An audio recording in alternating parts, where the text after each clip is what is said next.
Assalamualaikum warahmatullahi wabarakatuh. Perkenalkan, nama saya Mila Ramadhani. Saya dari PSIK 5B. Baik, di sini saya akan menjelaskan apa itu korupsi, terus pencegahan korupsi, perspektif korupsi dalam pandangan Islam. Jadi yang pertama di sini saya akan menjelaskan tentang korupsi. Jadi korupsi itu berasal dari bahasa Latin, yaitu corruption, yang merupakan artinya menyogok.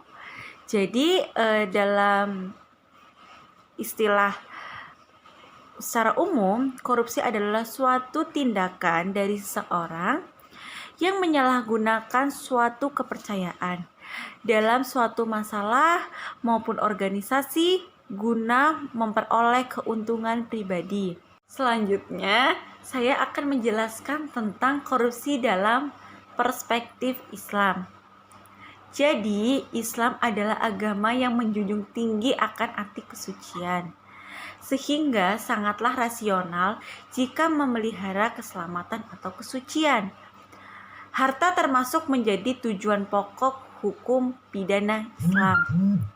Karena mengingat harta mempunyai dua dimensi, yaitu dimensi halal dan dimensi haram.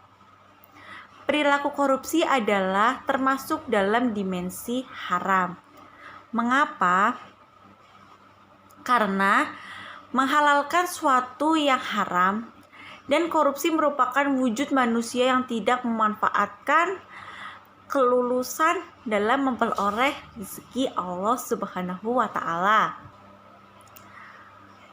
Korupsi dalam dimensi suap atau riswah dalam pandangan hukum Islam merupakan perbuatan yang tercela dan juga merupakan dosa besar serta Allah sangat melaknatnya.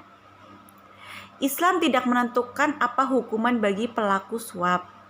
Akan tetapi menurut fuqaha, bagi pelaku suap menyuap, ancaman hukumannya berupa hukuman takzir yang disesuaikan dengan peran masing-masing dalam kejahatan.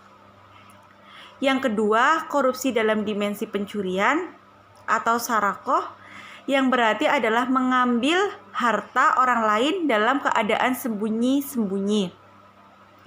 Artinya mengambil tanpa sepengetahuan pemiliknya. Sebagaimana disebutkan dalam Quran Surat Al-Baqarah ayat 188, yang artinya, dan janganlah sebagian kamu memakan harta sebagian yang lama di antara kamu dengan jalan yang batil, dan janganlah kamu membawa urusan harta itu kepada hakim supaya kamu dapat harta benda orang lain itu dengan jalan berbuat dosa, padahal kamu mengetahui. Tidaklah Allah Subhanahu wa Ta'ala melarang sesuatu, melainkan di balik itu terkandung keburukan dan mudarat atau bahaya bagi pelakunya. Begitu pula dengan perbuatan hulul atau korupsi, tidak luput dari keburukan dan mudarat tersebut. Baik, selanjutnya saya akan menjelaskan tentang upaya pencegahan korupsi. Yang pertama adalah negara wajib memberikan gaji dan fasilitas yang layak kepada aparatnya. Sebagaimana Abu Ubaidillah pernah berkata kepada Umar, "Cukuplah para pegawaimu agar mereka tidak berkhianat." Yang kedua, Islam melarang menerima suap atau hadiah, atau dalam istilah korupsi dikatakan gratifikasi bagi para aparat negara, sebagai sabda Nabi, "Barang siapa yang sudah menjadi pegawai kami dan sudah kami beri gaji, maka apa yang ia ambil di luar itu adalah harta yang curang." Menurut hadis riwayat Abu Dawud tentang hadiah kepada aparat pemerintah, menurut Nabi SAW berkata, hadiah yang diberikan kepada para penguasa adalah haram dan suap yang diberikan itu adalah juga haram. Lalu yang ketiga adalah keteladanan dari para pemimpin. Manusia cenderung mengikuti orang terpandang dalam masyarakat, termasuk pemimpinnya. Maka di sini pemimpin juga memiliki peran besar untuk menjadi teladan yang baik bagi umatnya atau masyarakatnya.